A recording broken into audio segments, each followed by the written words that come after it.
গ্রহণ করলো। আমার মালিক আমার আল্লাহ বলতেছেন তারা আগুন ছাড়া আর কিছুই ভক্ষণ করলো না। ওয়ালা ইউকাল্লিমুহুমুল্লাহু ইয়াউমাল কিয়ামা, এদের সঙ্গে আমার আল্লাহ কিয়ামতের ময়দানে কথা পর্যন্ত আল্লাহ বলবে না। ওয়ালা ইউযাক্কিহিম, আমার আল্লাহ তাদেরকে পবিত্র করবে না, তাদের গুনাহ সমূহ আল্লাহ মাফ করবে না। ওয়ালাহুম আযাবুন আলীম, আর তাদের জন্য রয়েছে যন্ত্রণাদায়ক শাস্তি।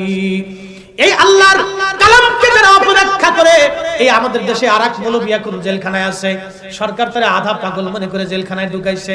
খারাপ তো করে নাই এই পাগল। কয়দিন আগে ওই যে দেখছেন আপনারা করোনার ভাইরাস, আর কয়দিন কইছে না করোনা মুরগি খালি পুরুষ সব ইজলে পুরুষ সব বেডি হয়ে যাবে কইছে না। করোনার ভ্যাকসিন দিলে ওই পাগলে কইছিল করোনার ভ্যাকসিন দিলে বেডা বেডি হয়ে যাবে। আচ্ছা করোনার ভ্যাকসিন দিলে যদি বেডা বেডি হয় তাহলে ইজলে কি হইবে? কয়বার কই দিয়ে দিতে এত বড় বিজ্ঞানী এই করোনা নিয়েও ফাজলিমি করছে।